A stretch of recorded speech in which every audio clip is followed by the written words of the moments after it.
If the Chicago Bears want to be Super Bowl champions like the Philadelphia Eagles, then they need to take some lessons from the two teams playing in the big game that showed them the blueprint towards winning championships.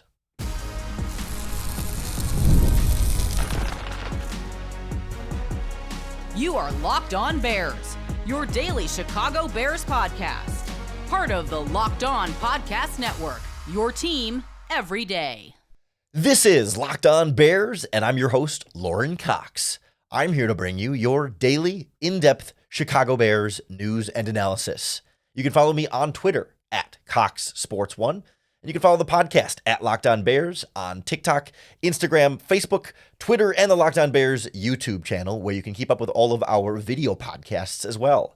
Thanks for making Locked On Bears your first listen today. We're part of the Locked On Podcast Network, your team every day. Today's episode is brought to you by FanDuel Sportsbook. Right now, new FanDuel customers can get $150 in bonus bets if you win your first $5 bet with FanDuel, America's #1 sportsbook. On the show today, we look at the Super Bowl teams and the Super Bowl performance and what the Bears can learn from that. We've seen what it takes to be a champion this season, what the Philadelphia Eagles did, and there's some lessons there as Ryan Poles and Ben Johnson put together this Bears team to say, okay, that's what worked for Philadelphia. Maybe we should try and emulate some of those things. And, oh, well, that didn't end up working so well for Kansas City. Maybe we should try and avoid some of those mistakes. So we'll look at the lessons this game teaches us when it comes to the offensive line and the pass rush, the lessons it teaches us for running backs and the running game in general, and also the importance of weapons and sort of where we're concentrating our investments when it comes to building football teams. But I think the huge storyline coming out of this game, of course, Jalen Hurts played well and all that stuff, but it was so much about the two offensive lines and as a result, the two pass rushes as well. How consistently Vic Fangio's Eagles defense was all over Patrick Mahomes, and generally, Jalen Hurts didn't have too much trouble having a clean pocket behind that Philadelphia Eagles offensive line. And it speaks so clearly to the value of investing in the trenches and the ways that those pay off in the biggest moments, in the biggest games, right? We've known that the Chiefs' offensive line hasn't been great, but they've been able to get by. And in a game like this, it's just not good enough when you're going up against a defensive line as loaded as the Philadelphia Eagles, and vice versa. Like, we know that Steve Spagnuolo's defense has been able to get some pressure on opposing quarterbacks, but when they face an offensive line like the Eagles, they generally do a much better job of picking it up, and there's not too much trouble in this game. And I think there's a lot of lessons for how Ryan Poles and company need to build this Bears roster. Like, just to give you a sense of how bad it was for the Chiefs, Patrick Mahomes in the first half was under pressure on 47% of his passing plays, which was a higher percentage than his completion percentage in that first half. They were all over him. And the Philadelphia Eagles did not blitz a single time in this game, according to Next Gen Stats. They was all 4-man rushes. Now, they stunted and they would bring, pass rushers from different places, but it was not about sending the house to get after Patrick Mahomes. Vic Fangio sat back in a lot of cover 4 deep shell defenses and let the 4-man rush get home. I think Patrick Mahomes, when people start going through the film on this, his pocket presence was surprisingly poor at times, and he started leaving the pocket too early before it was really breaking. Like, it was getting messy, but no one had lost yet. And then when he leaves, that made life more difficult for the blockers that were trying to block for him. And that was part of the equation here. But very clearly, this was about the significant investment the Eagles put in both sides of the ball on their lines. Their defensive line is first-round pick Nolan Smith, first-round pick Jalen Carter, first-round pick Jordan Davis, third-round pick Milton Williams. All guys notably on their rookie contracts so that they're affordable. Now, Milton Williams is, I think, entering free agency. And then, of course, Josh Sweat on the other side, a fourth-round pick. Like, those are all players they drafted, and all with the exception of Josh Sweat, in the top 100 of the draft. Josh Sweat was 130th overall in the fourth round there, and Milton Williams was 73rd. So all top 75 draft picks on that defensive line, and notably draft picks, right? Not just big free agent contracts, but draft picks so that they're all affordable. Now, slowly, guys like Milton Williams and Josh Sweat or whoever are going to enter free agency and all that stuff and will create some different challenges financially to keep these guys around. And, they may not also end up sticking around, but like, it's all about winning the championship now. And they got the job done because they, year after year after year, putting first, third, fourth round picks up front in that defensive line. The Bears need to look at this the same way for their pass rush, right? It's not just go out and trade for Montez Sweat and then go out and trade for Myles Garrett or Micah Parsons or whoever, right? Like, you got a second round pick in Gervon Dexter, you got a fifth round pick in Austin Booker, and a third round pick in Zach Pickens. But like, we need to see more. Go get another defensive end early. Go get another defensive tackle early. I don't care that you've already drafted two of them. Go get more. You cannot have too many good defensive linemen. And the Eagles showed you that when you can rush four and then sit back in a deep soft zone coverage, you can take down a powerhouse quarterback in offense like the Kansas City Chiefs and Patrick Mahomes. Same conversation exists for this Eagles offensive line across the board. Lane Johnson, first round pick. Landon Dickerson, second round pick. Cam Jurgens, second round pick. I think they brought in Mekhi Becton from the New York Jets, but he was a first round pick for them, right? This is significant investments in the offensive line and retooling, using picks at, they drafted Trevor Keegan in the fifth round this year to add another offensive lineman. Like, they draft them, they develop them, they keep building them up. Notably, a few different guys there, Jurgens and Dickerson, and I think Jordan Mailata might be on rookie contracts still. So they're not all too crazy expensive, and yet you've got a really, really solid group with a really good offensive line coach, and that's an important part of this. You can't just replicate the whole thing without having the coaching either, but it really goes a long way. There's a contrast there to Kansas City, where they've tried to retool that offensive line. They signed Joe Thuney. They had to end up bumping him out to left tackle. They put a lot of money into Juwan Taylor, and that really hasn't paid off. And now you've got Trey Smith and Creed Humphreys were both draft picks, but Trey Smith's coming up on free agency now, and they might not be able to afford to keep him around. Creed Humphreys, obviously a really great center for them, but they've got holes at left guard, and the left side's been a little bit shaky. The tackle positions have been a little bit shaky. Like, they don't have the money to go around because, yes, they used picks on Humphrey, and Trey Smith was a sixth-round pick, but Humphreys was a second-round pick, and that's about it for early draft picks. Now they just took Kingsley Suamataala this year in the draft, and they're trying to retool the offensive line. But it takes time, right? It's got to be consistent investment there, the way the Eagles have. And so for the Bears, like, draft a guard, draft a center, draft another offensive tackle this year. I don't care that you drafted Darnold right in the first round 2 years ago. You got Karan Amagaji in the third round this past season, and Braxton Jones is still young, so do you really need to draft a tackle? Yes. You can't have too many good players, like, especially because we're not positive how great Braxton Jones is. He's good. He's fine. But it's not like he's locked in as your left tackle for the next 10 years. Jury is still a little bit out on whether he's the long-term answer there, and he's just still developing, right? It's not that he can't be better. It's just that we got to see what it's going to be for him. So keep drafting them until you're sure you're set, and then keep drafting them after that, just maybe a little bit less. But I want to see the Bears have a first-round pick, 2 second-round picks, and a third. I want to see perhaps all 4 of those picks on players in the trenches. Whether that's pass rusher in the first round, a guard and a tackle in the second round, and a center in the third round, or you go defensive end round 1, defensive tackle round 2, with and however you want to space it out, like, hit those trenches, because the Eagles show you how valuable that is, and you see it. It's not just Philadelphia that shows you, but they're just sort of the clear example of the Lions. We've talked about too with their offensive line and how much they invested in that group with draft picks and free agent signings. For too long, the Bears as an organization have cut corners on the offensive line. Ryan Poles has done this. Has gone cheap. We're going to have a competition between Coleman Shelton and Ryan Bates, and we're going to just bring back Nate Davis and kind of just roll with that at right guard. It's like, no more going cheap there. No more cutting corners there. Invest in that position. We did a whole podcast about Trey Smith as a potential investment for that position, and why, yes, they need to invest in that spot, but maybe putting all their eggs in the Trey Smith basket isn't necessarily a great decision. So you can go back and find it in the podcast feed or on YouTube, wherever you listen to Locked On Bears. Broke down like why you need to put a lot in the offensive line. So that means don't put it all in Trey Smith and then go cheap elsewhere. Like, you got to spread the love on the O-line here, and that putting $20+ million into Trey Smith, clearly he wasn't good enough for the Chiefs, right? Just having Trey Smith isn't enough. The Bears need more than just Trey Smith on their offensive line. So spend the money elsewhere, spread the wealth around on the Bears O-line. Go take a listen to that podcast if you haven't heard that already, because clearly that was coming through loud and clear in this Super Bowl game. Also loud and clear, the running game didn't matter that much, at least not from the running backs.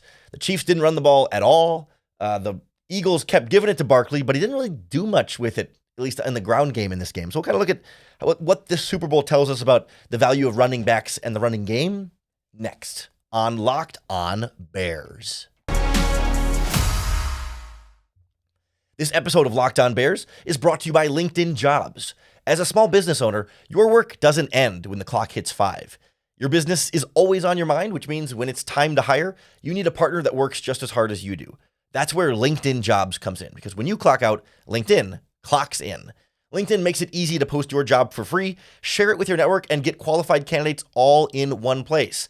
They got a new feature that can help you write job descriptions and then quickly get your jobs in front of the right people with deep candidate insights.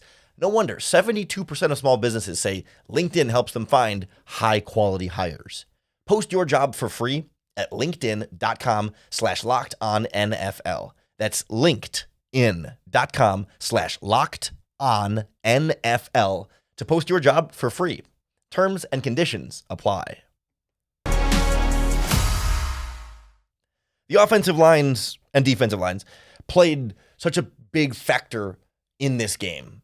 And I would have thought, given how well the Eagles' offensive line held up in pass protection, that they would have been able to run the ball better. But it didn't end up really mattering. They gave the ball to Saquon Barkley 25 times, but he finished with 57 yards on the ground. His longest run was 10 yards. He averaged just 2.3 yards per carry.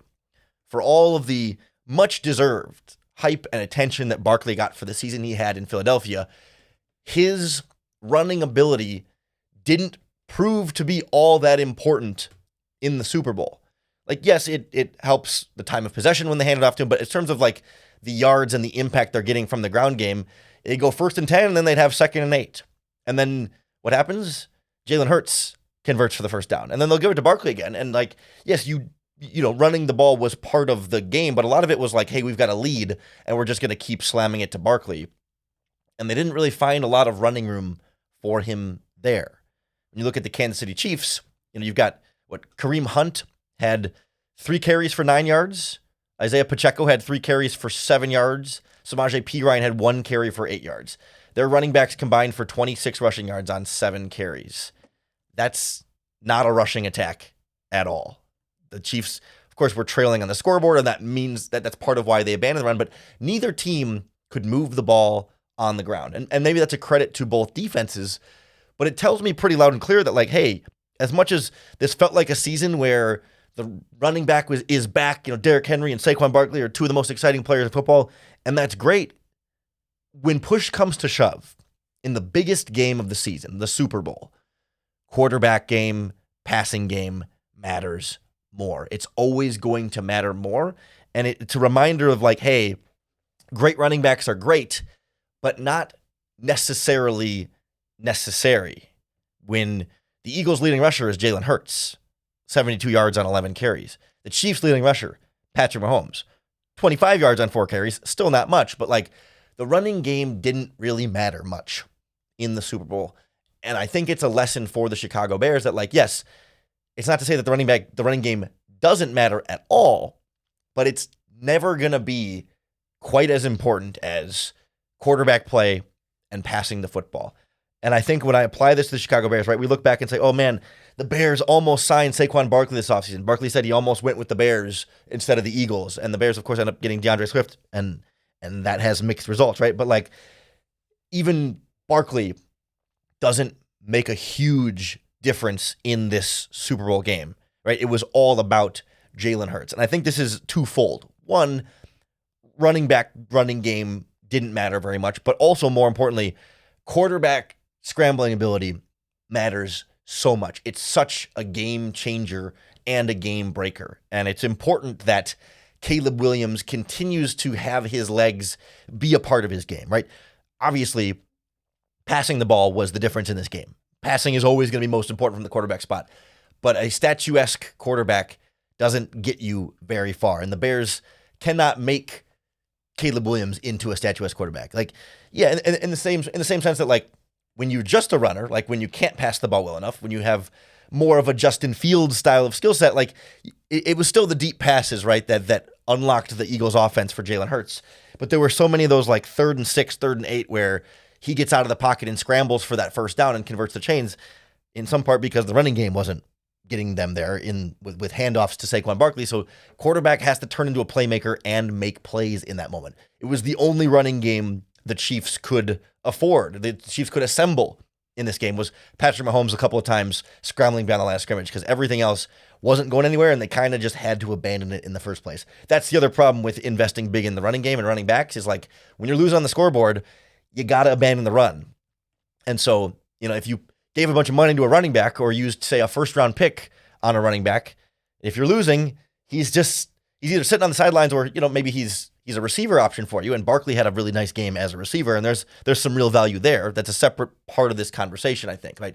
The idea is that the running side of the running game didn't matter. Barkley made some nice catches on the backfield, and to be able to have a pass-catching weapon there has a real value, and that's part of where I think the Bears weren't able to squeeze as much out of DeAndre Swift as you would have liked to see. That was one of the main arguments when the Bears signed DeAndre Swift was like, hey, they need a better pass-catching running back in the backfield, so go out and get DeAndre Swift.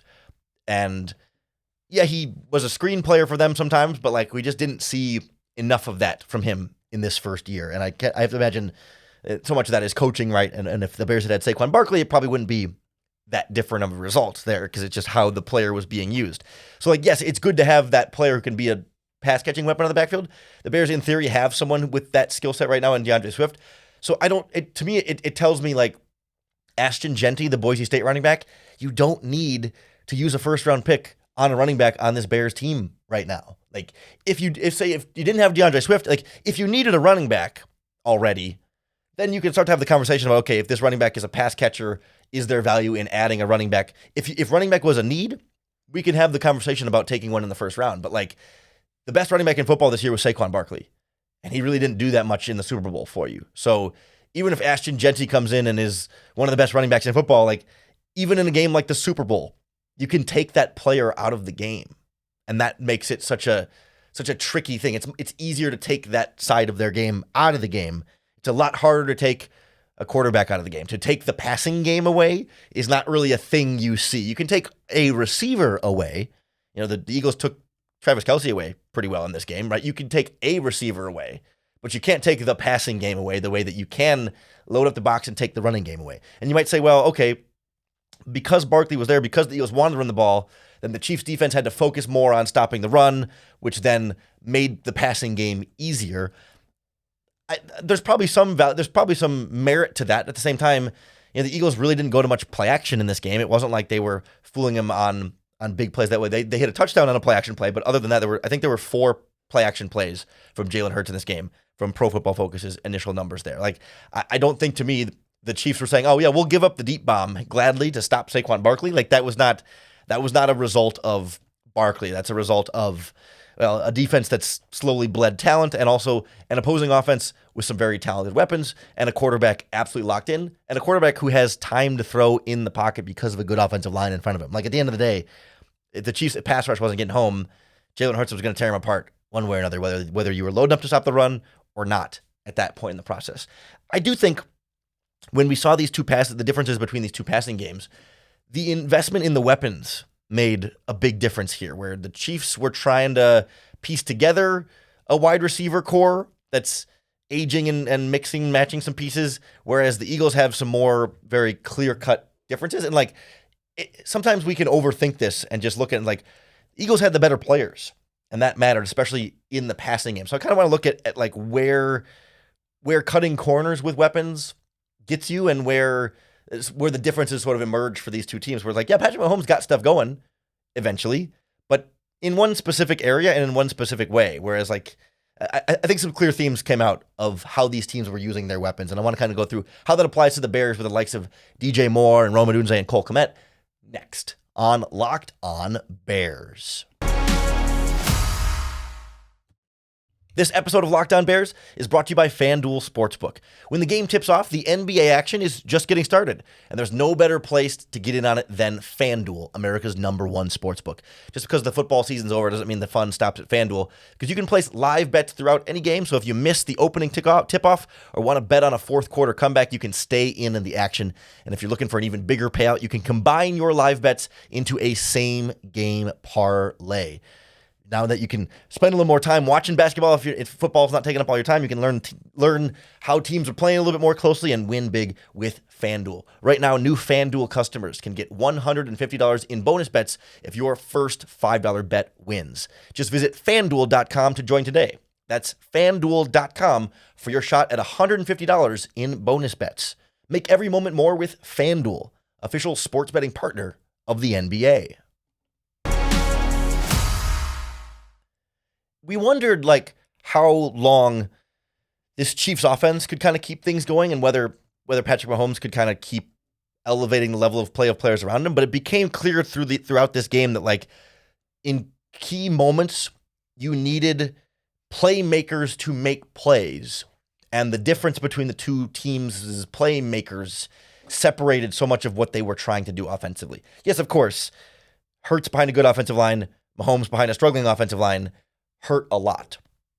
But there were plays where Mahomes is trying to get it to DeAndre Hopkins on the outside and it's dropped or it's incomplete and it's can't bring it in. Travis Kelce not able to bring much in over the course of this game. Juju Smith-Schuster not much of a factor here. Where it's just you need a guy to make a play. And it wasn't until Hopkins was a red zone threat, but that was about it for the Chiefs from him. And it was really clear that the Chiefs offense was flowing through where they had sort of the best playmaking ability, and the same was true for the Eagles. Patrick Mahomes couldn't get anything going until they really just dialed in with Xavier Worthy and said, you know what?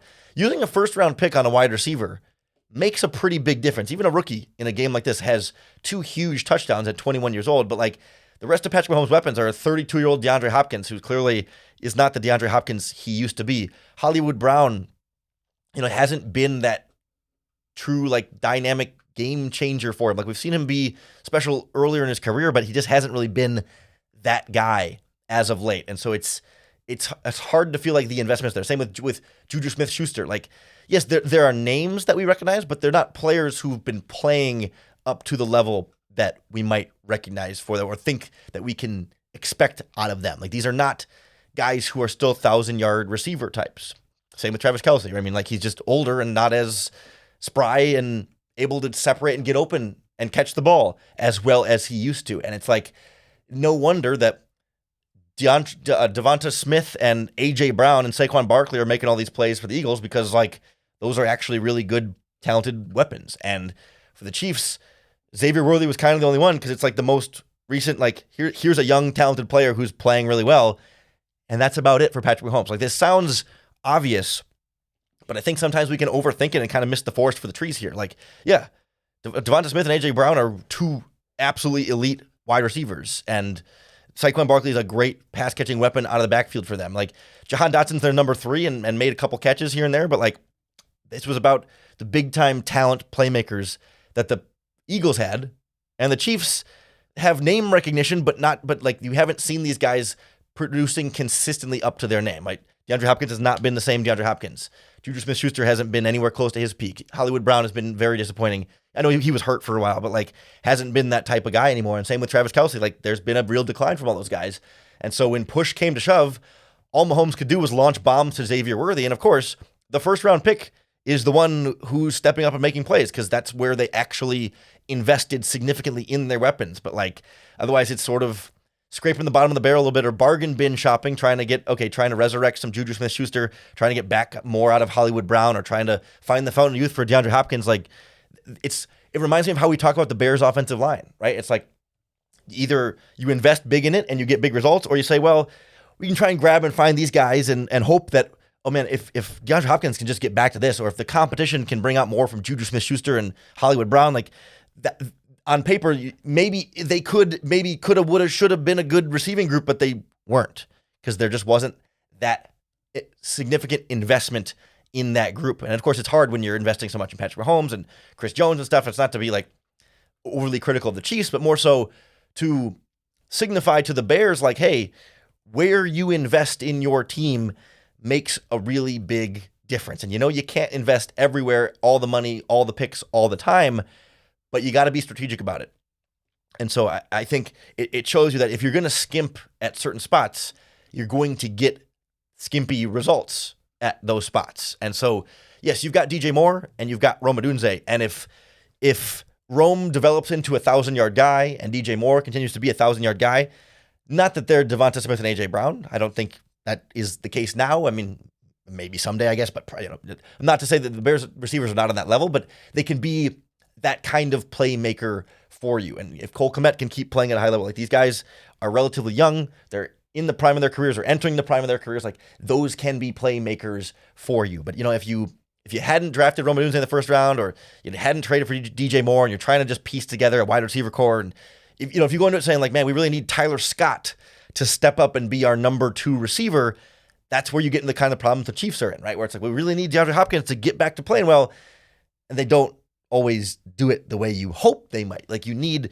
proven commodities that are invested in. Like, I don't think the lesson here is bring back Keenan Allen per se, because I think Keenan Allen's a little bit more in the DeAndre Hopkins camp, where it's like he's getting older, and you hope he can get back to playing up to the way he played when he was younger, but Father Time is undefeated, and generally speaking, you're probably better off continuing to move on. But at the same time, doesn't mean you just say, okay, DJ Moore, Rome Odunze, that's enough. Don't need to touch wide receiver at all. Like, you can't cut corners there. You need to have depth. That's how somebody like Jahan Dotson comes to the Eagles in a trade from Washington and isn't a former first-round pick who obviously flamed out in Washington, but like a valuable number 3 receiver for them. Not someone who was a total game changer. He almost had that, but he had that big almost touchdown in there. But like, it's the little things there. Plus Dallas Goedert, plus Saquon Barkley. Like, that's it. Sounds stupid to say you need good offensive line, good wide receivers, good tight ends, good running backs, and a good quarterback. But like, that's how this works. Like, the more talented, better football team dominated in the Super Bowl. The other team was Patrick Mahomes trying to make it work with a lot of island of misfit toys, and the Bears just can't get to that spot with Caleb Williams. And it feels like there was some of that this year with Caleb trying to make it work with an island of misfit toys, but like, even when you have a quarterback who's special like Patrick Mahomes, like, he can't do it all the time every year. He did it all for a while. He went 15-1 this season or whatever as a starter. Like, obviously, an elite, Hall of Fame quarterback overcomes so much stuff. But when you just meet the better team that's more soundly constructed and also really well coached, especially that Vic Fangio defense, like, there's not much else you can do at that point. It just wasn't the Chiefs' day. Luck is a big part of this too. The Chiefs' luck kind of ran out, and you're going to need some luck here and there. Obviously, turnovers were a big part of this game as well, the pick 6, but being able to be aggressive defensively in that regard also makes a big difference here. And so that's where I think the Bears can start to look at this and say, okay, how can we get this offensive line to look more like the Eagles' offensive line? Maybe your receiving core is starting to look more like the receiving core, just a poor man's. If Odunze is a poor man's A.J. Brown and DJ Moore is a poor man's Devonta Smith, and maybe Cole Kmet's a poor man's Dallas Goedert, and DeAndre Swift is a poor man's Saquon Barkley. But man, if you give all that talent some real coaching, maybe they can look more like the Eagles version of those guys. But then you add in the offensive line investment. You hope that Dennis Allen can get this defense playing more aggressive, and maybe you invest in the pass rush a little bit more, and you can start to feel yourself getting closer to what a contending team might look like. A long way away, but you start by seeing what the winners are doing and trying to do your version of that. Emulate the success of others, because they showed you the winning formula in Philadelphia, and boy, made for a pretty one-sided Super Bowl. And you'd love to see your team on that side of that game. We're not going to get ahead of ourselves, though, with the Bears. We're nowhere near a Super Bowl conversation for this team, but this offseason is the first step towards getting this team back into contention. And we're going to break down everything that happens with the Bears in free agency, in the NFL draft, etc. We're still going to be here for you 5 days a week all throughout the offseason. So make sure you hit the subscribe button to Locked On Bears on YouTube or wherever you listen to the podcast, because that's going to be the best way to keep up with all of our daily, in-depth Chicago Bears news and analysis. Thanks for making Locked On Bears your first listen today. We're part of the Locked On Podcast Network, your team every day. That includes all of your favorite teams. We got Locked On NBA, Locked On MLB, Locked On NHL, Locked On College Sports for teams across the country. So we got all your teams covered. So go check out a second Locked On podcast for one of your other favorite teams for your second listen today. Then come on back tomorrow, make Locked On Bears your first listen once again for another opportunity to bear down.